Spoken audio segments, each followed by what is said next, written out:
Good evening, everyone. I am Gary Witherspoon, Deputy Project Director for Public Outreach for the Purple Line. On behalf of Governor Larry Hogan, Transportation Secretary Gregory Slater, and Maryland Transit Administration Administrator Kevin Quinn, welcome to the 7th Community Advisory Committee meeting for College Park. Due to COVID restrictions, we are trying a new format this time out. Please bear with us as this is our first series of live public meetings. And please mute your mics and phones. Next slide, please.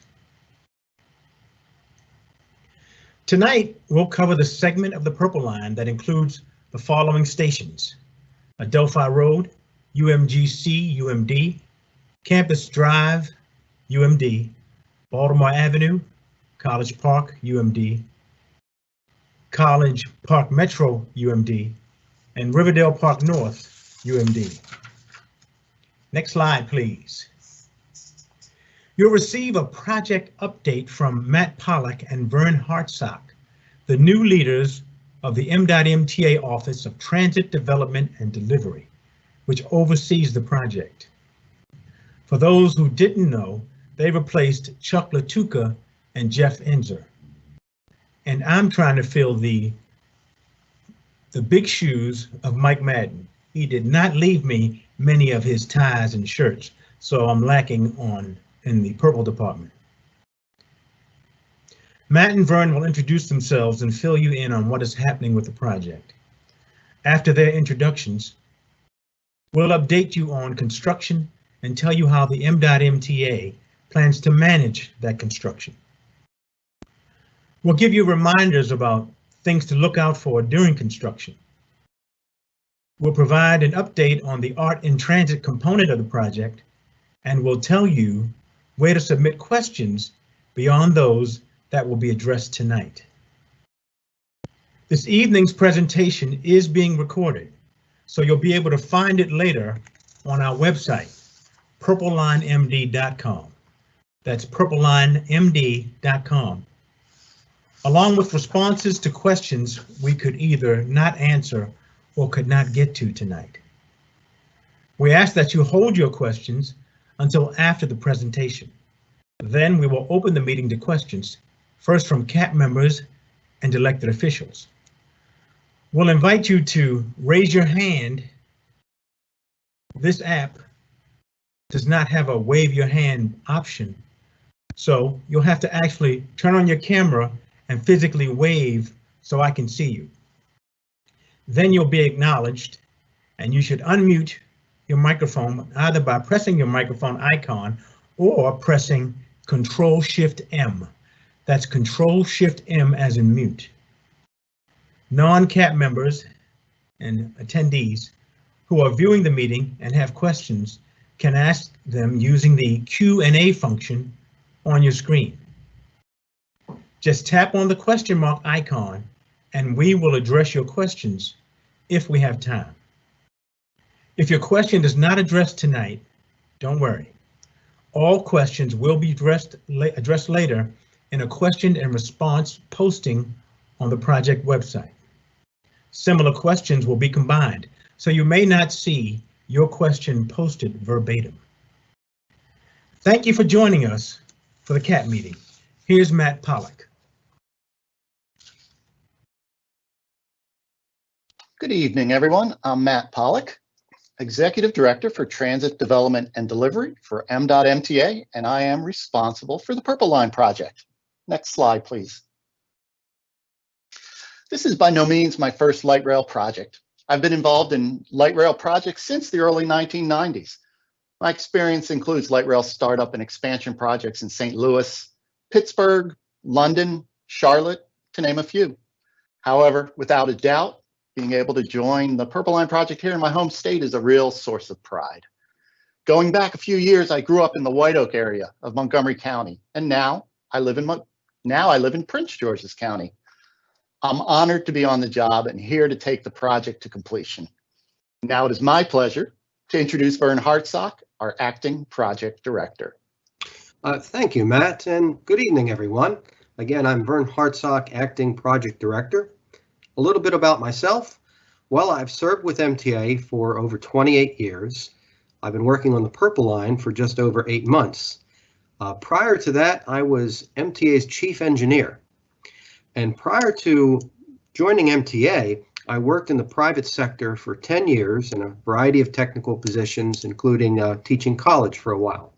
I'm a software engineer by training, and I've successfully delivered quite a number of transit construction projects for light rail, metro subway, and for bus.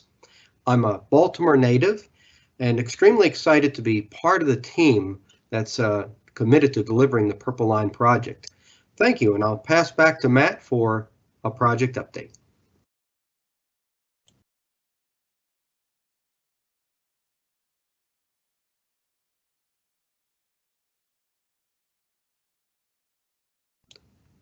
You're muted, sir.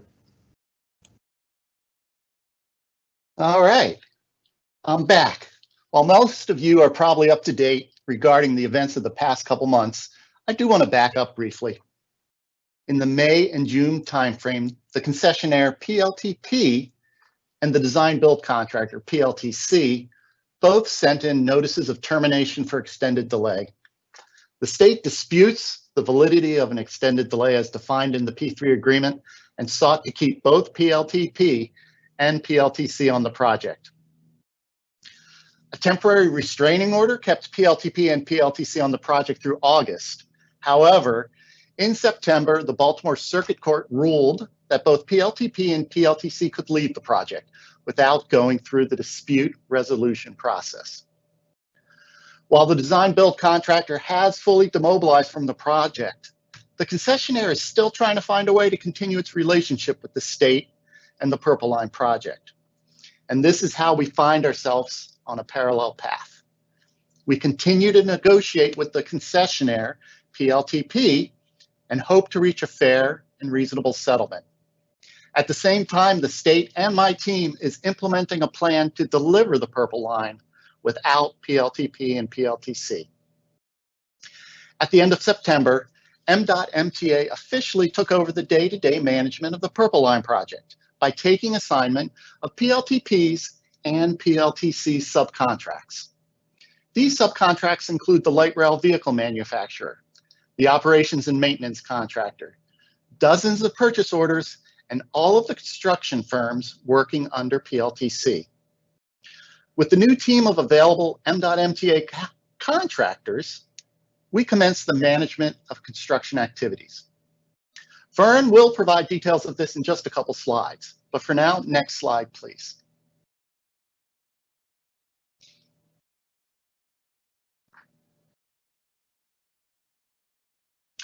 In addition to the primary work under the P3 agreement, there are other Purple Line construction activities that have been underway and will continue. These activities include the Polk Street Maintenance Facility in Prince George's County and some environmental projects at Kengar Park and within the Paint Branch stream. Next slide, please. Wanted to mention a few other items related to the overall project status. PLTC's departure from the project has presented some complexities associated with the resumption of construction, primarily because 30% or about a third of the work was performed by PLTC itself. This creates scope gaps that need to be addressed through coordination with the remaining contractors. Equally important, it potentially creates capability gaps whereby certain construction services may not be available through the remaining contractors. A primary example of this situation is blasting, which requires specialized staff and permits. As we continue our discussions with contractors about resuming work on the project, we are looking to integrate the firms into teams that can complete the work in the field. We are also identifying activities that will remain incomplete until a new design build contractor is on board. To the extent possible, we respectfully request your patience as we navigate these complexities. Project funding, on the other hand, while evolving, is in place and available. The Purple Line will continue to move forward with funding from the Transportation Trust Fund. The Transportation Trust Fund allows us to keep the project moving forward in the short term while the long-term financing options are evaluated. The long-term plan, encompassing funding, procurement, and a schedule, remains under development. The state intends to have a concessionaire and a new design-build contractor ultimately take the project through construction and into operations and maintenance. And along the way, MDOT and MDOT MTA want to facilitate success through ongoing dialogue with all of you, the community, residents, and businesses impacted by the Purple Line. We're trying very hard to minimize confusion, and we hope that you will continue to see this as a collaborative effort. Next slide, please. With that, I will pass to Vern to discuss MDOT MTA's management of construction. Thank you again, Matt. Next slide, please. Now, during October and November, MDOT MTA and the contractors have been working together to continue some very important elements of the project. This includes the manufacturing of the light rail vehicles, which is taking place in Elmira, New York, and in Spain, and other key components such as the traction power substations, the railway signaling instrument houses, electrical components, and special track work. In addition, we're working on the final construction designs for stormwater management and intelligent transportation systems across the alignment. Next slide, please. Now, starting with a select few locations, MDOT MTA is directing the resumption of on-site construction along the alignment. And as the contractors come online, we're going to see this activity increase week by week.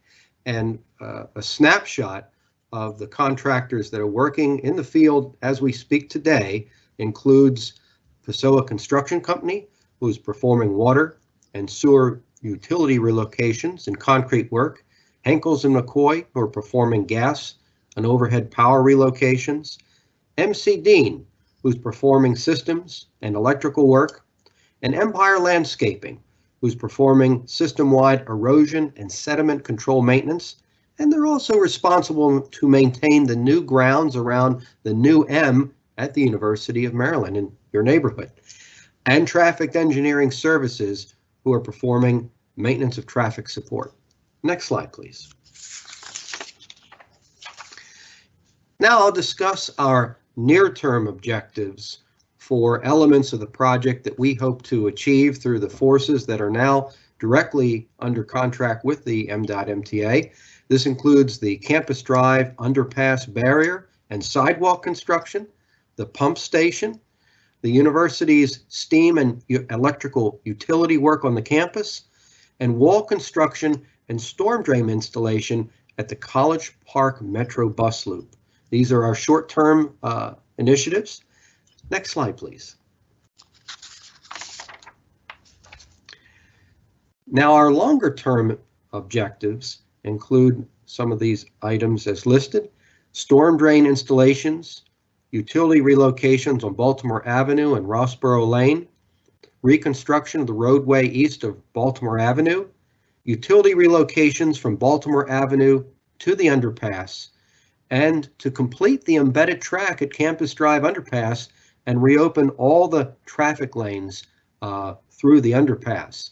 One of our objectives in these measures will be providing a clear field for the incoming concessionaire. If we can relocate all the utilities along the alignment, then we can deliver a project site to the new concessionaire so they can lay their track and build the system. And that's what we're working toward. Right now, I'm going to pass the meeting to Gary Witherspoon to give us an update on construction reminders and an update on art and transit. Thank you very much. Thank you, Vern. You all should know that existing traffic patterns, next slide, please. Existing traffic patterns will change as work occurs as needed, and work may occur on both sides of the road and across roadways. When a lane closure is required, a notice will be distributed via text and email, but you have to sign up through purplelinemd.com. Again, that's purplelinemd.com. You may see orange cones and barrels as temporary barricades. You may also see flag people standing in the road when required to direct traffic. Please be careful, as we want all of our workers to get home safely, and safety is our #1 priority. You may also see underground utility work going on, and that may require temporary road plates. Next slide, please. Again, you can sign up for construction notices at purplelinemd.com, purplelinemd.com. For project questions and comments, contact M.MTA Public Outreach at outreach@purplelinemd.com, outreach@purplelinemd.com. Or you can call us at 443-451-3706, or for Spanish, 443-451-3705. Those options for contacting are not currently manned around the clock, but we're working on that. We should have someone in place on both the English and Hispanic Latino lines as soon as possible. Next slide, please. Art in Transit. Great program. Next slide. We want you to know that Art in Transit is intact. We are meeting with and talking to artists weekly. They've been made fully aware of the project status, and almost all of their contracts have been completed. They are now being fully managed by M.MTA. Half of the fully executed contracts are in Prince George's County, and you can see the artist's rendering on the website, purplelinemd.com, purplelinemd.com. We've got some great artwork coming in the program. We expect installations to occur as designed in the latter stages of construction. Next slide, please. This concludes our CAT presentation. Before we open the meeting to live questions, let's see if any have come in yet. I don't see, but please, those who are attendees, please send us questions if you have them. But I don't see any questions that have come in advance of the meeting. Matt? Yeah, absolutely. We actually do have some questions that came in before the meeting. I think it's about 5 of them. Okay, I missed it, sorry. No, that's okay. Next slide. Oh, you're on it. There you go. All right. So the first question says, do you expect any portions of the project design to change now that the P3 agreement has ended? First of all, the status of the P3 agreement is in dispute and is part of the pending litigation. However, regardless of that litigation, the Purple Line does not expect any designs to change. Next question. Is it possible to accelerate completion of certain infrastructure in and around the project that is disruptive to the community? The state is evaluating construction across the alignment, including areas of local community priority. MTA is actively working with design, construction, and manufacturing contractors to keep the project moving forward. Our focus is on completing designs, permitting, and any unfinished work first, with paving, stormwater drainage, and other utility projects now underway along the Purple Line corridor. We remain committed to continue working with the community and local businesses to collaborate and find opportunities to minimize any impacts to the best of our ability. If the state is able to reasonably advance work beyond utilities using the available pool of contractors, the state will do so. The next question says, what new general timelines can we expect for completion of various aspects of the project from what PLTC planned? The state will manage Purple Line construction until the new design build contractor is on board. At this time, we do not have a new timeline. Next slide, please.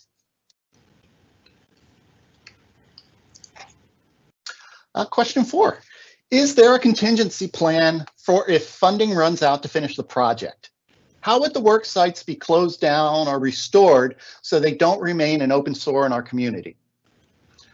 Simply put, the state fully intends to finish the Purple Line project. Question 5.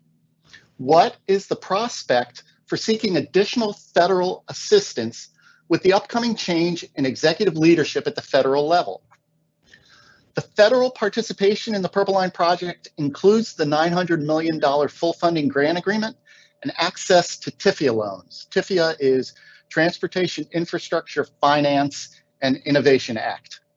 The state is not anticipating any additional federal assistance for the Purple Line. Next slide, please. Back to you, Gary.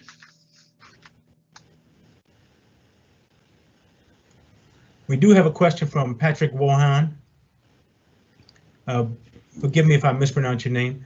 The question is, will the short-term construction of the bus loops allow for full drop-off and pickup of passengers on the east side of the metro station? And when is that expected to be finished? That's a spot-on question. I'm going to pass it to Vern because he touched on it a little bit, but absolutely, we know that that is an area of community concern. So I'll pass it to Vern. Thank you, Matt. Absolutely, that's an area of community concern. And as I spoke in the presentation, we're doing the underground work, the storm drain installation and the construction of walls at the College Park Metro bus loop. And now following that construction, what remains that must be completed before the loop can be opened is what's called flat work, which is the curb, gutter, sidewalks, railing, and fencing. And if our position is, if we are able to undertake that work within this near time frame, we will do that and open the bus loop. That remains to be seen in terms of our rate of progress and any obstacles that we encounter as we work through that. But we're very interested in being able to open the bus loop as soon as possible if conditions permit us to achieve that level of progress. That's a good question. Okay, I remind the CAT members and elected officials, if you have questions, you can turn on your camera so that I can see you and you can wave so that you can be acknowledged to ask a question. In the meantime, we have a question from a UMD PL Purple Line follower. When will Campus Drive be finished? Well, I'll take that one.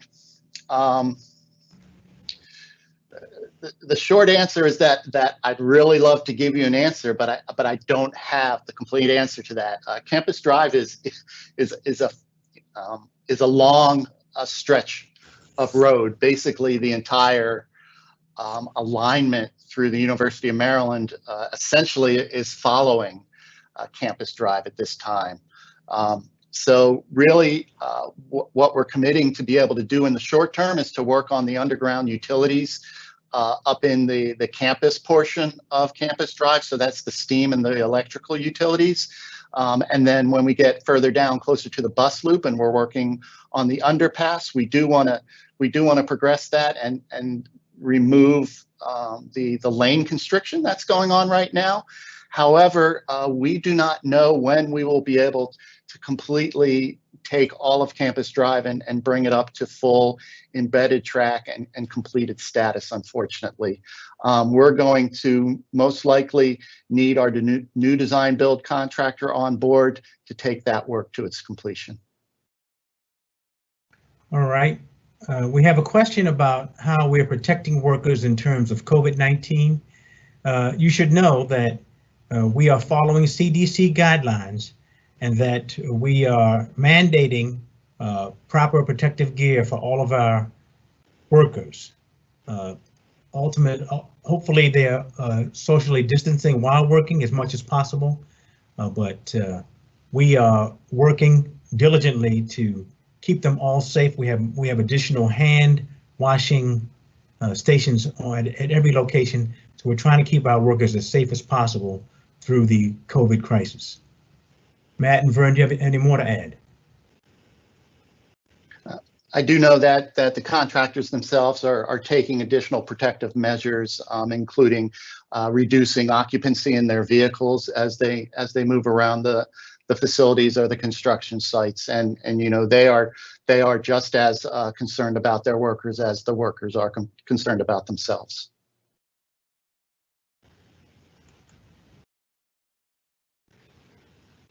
Okay. Oh, by the way, we have Joseph Moges from SHA watching the meeting in case there are any questions for the SHA. You know, Gary, while we're waiting for additional questions to come up, I might you know, toss the ball over to our partners over in the Prince George's County government and see if perhaps Vic Weisberg, who I know is listening in and participating today, has anything he wants to add as, you know, representing the Department of Public Works and Transportation.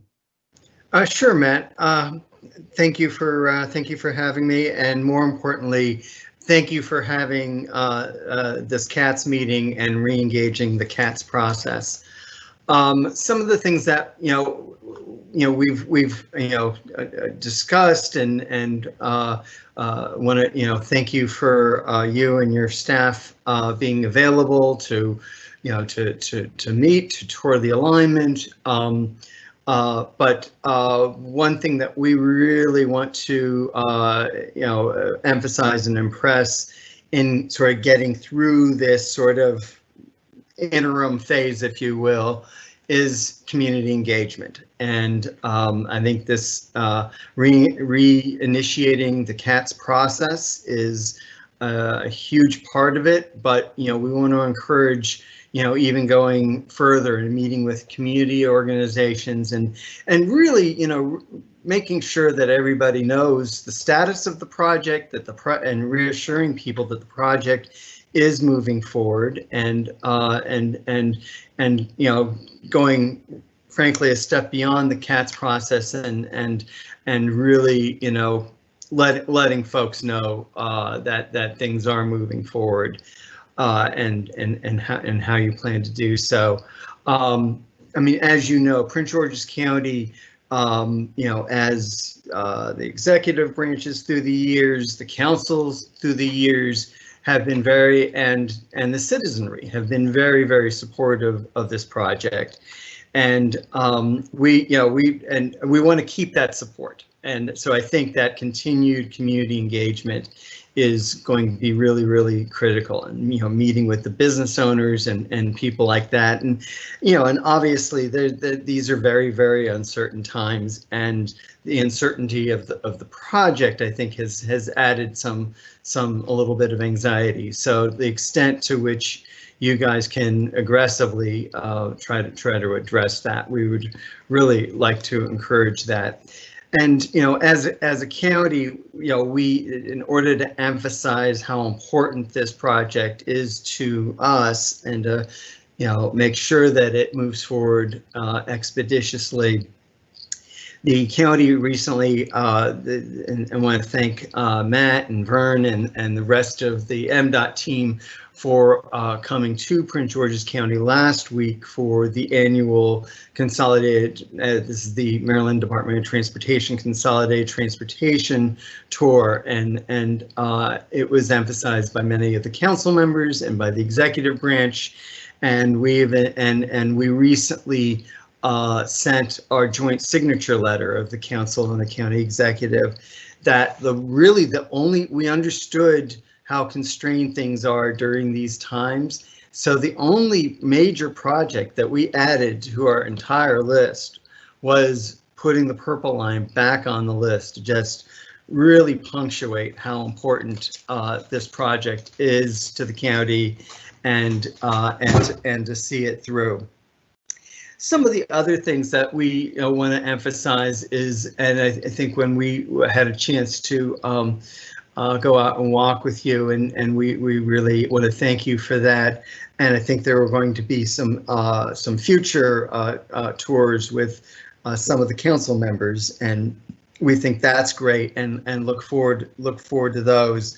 But I think one of the points that we made and when we met was our priorities are safety, safety, and safety, and really think that during this point in time, making sure that that the corridor and the alignment is as safe as possible. And as you know, there's some challenging corridors.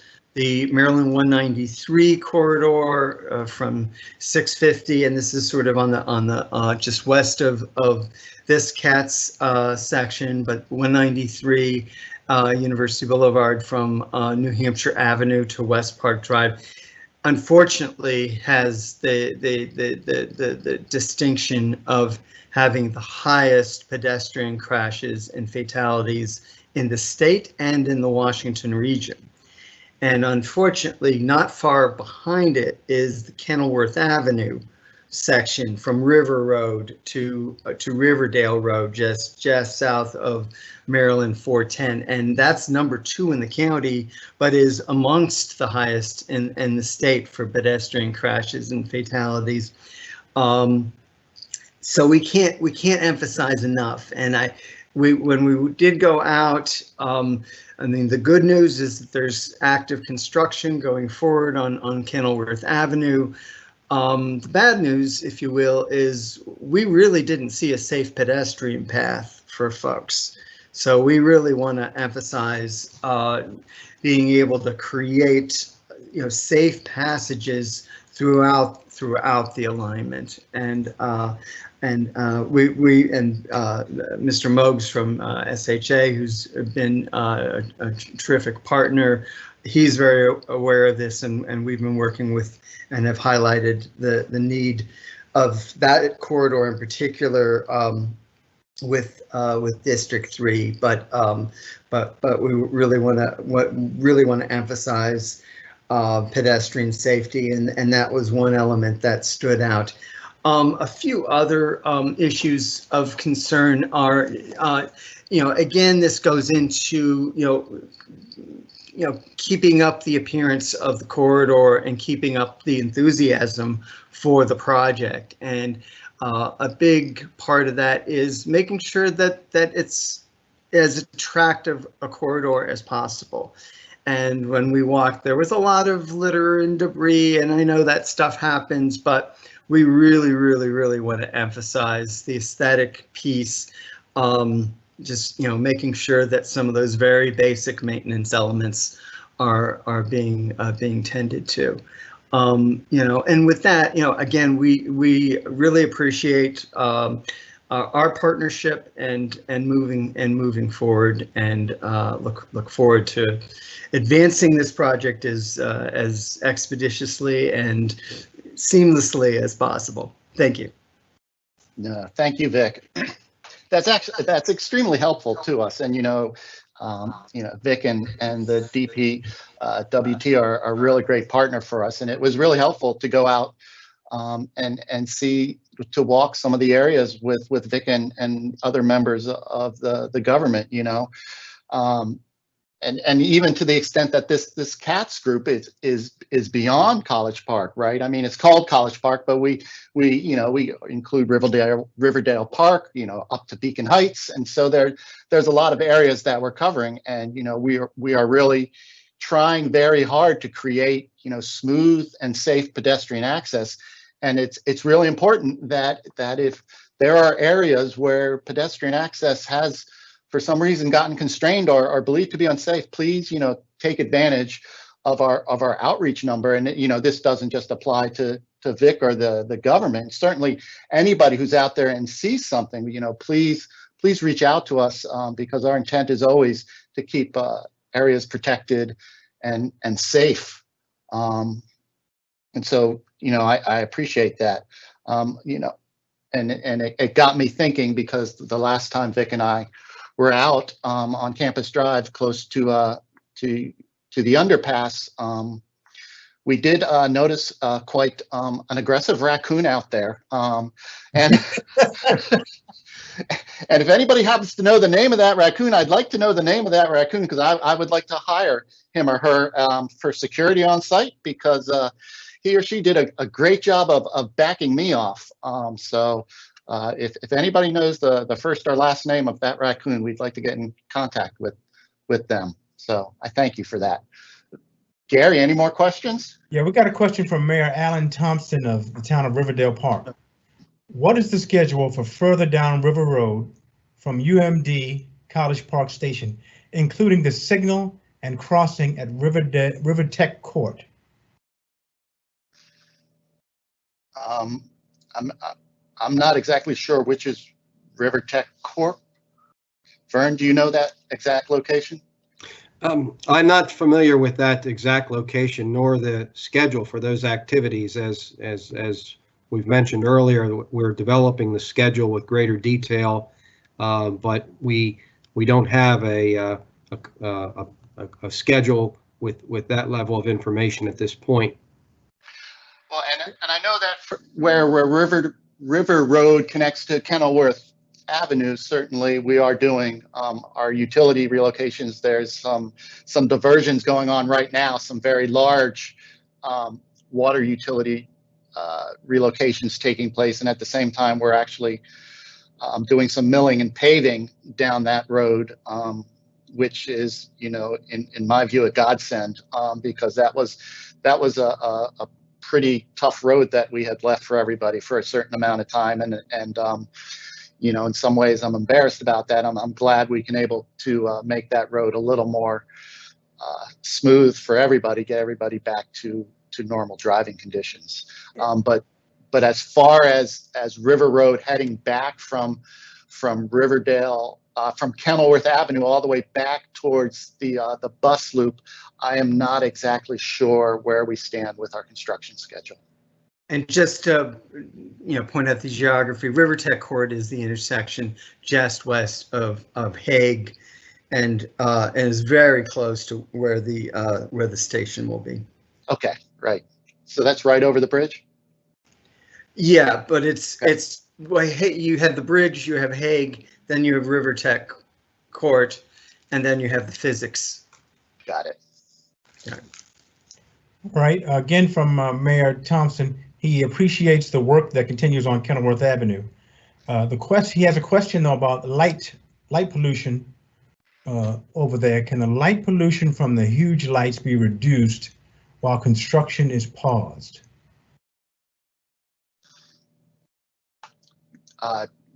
The answer, to my knowledge, would be yes, absolutely. If we have construction lighting that is up and being directed in ways that are affecting residences or businesses when we're not doing any construction, please let us know the details, and absolutely we want to address that.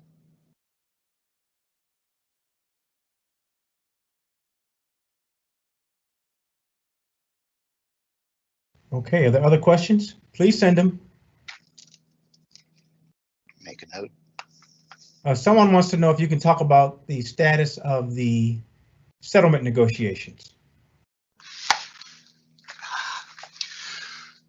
Well, the short answer is no. The settlement negotiations are confidential as far as the details, other than we can say that we are continuing our settlement negotiations at this time. And you saw that somewhat in I guess it was the lenders providing an extension of the forbearance agreement for another 30 days, essentially giving PLTP access to capital so that they can continue to function. And so we are using the current period to talk with the concessionaire PLTP. We're having these discussions daily, and they're taking place up at the secretary level, the administrative level, and to some degree myself. But we remain hopeful that there is a fair and reasonable settlement out there. Otherwise, we would not be pursuing it.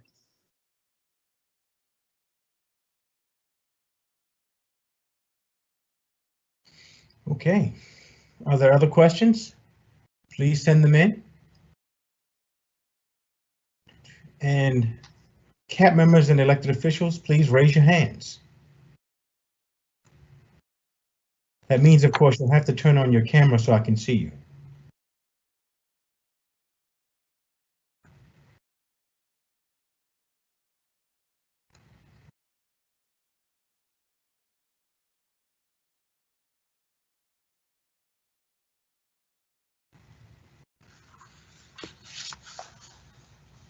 Okay, seeing no other questions, if your question was not addressed tonight, don't worry. We will address all questions in some form on the project website. Additionally, you have until November 17th, that's a week from now, to send questions to outreach@purplelinemd.com. That's outreach@purplelinemd.com.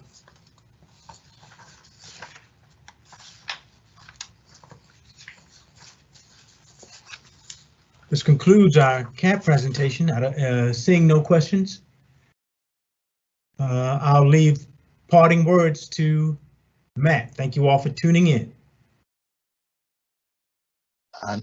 Well, next slide, please. Certainly, I want to thank everybody for attending today. It's real important that we get the opportunity to share what we know with you, and likewise, we're very interested in any feedback that you can provide to us, because really it's only through this feedback that we can understand how to address your concerns and hopefully make a difference as we navigate through these short-term disruptions, ultimately towards building the Purple Line. So thank you very much. And we apologize for any technical difficulties you experienced tonight. This is a new process for us, so bear with us. We're working on it, and we'll try to get it ironed out. Thank you.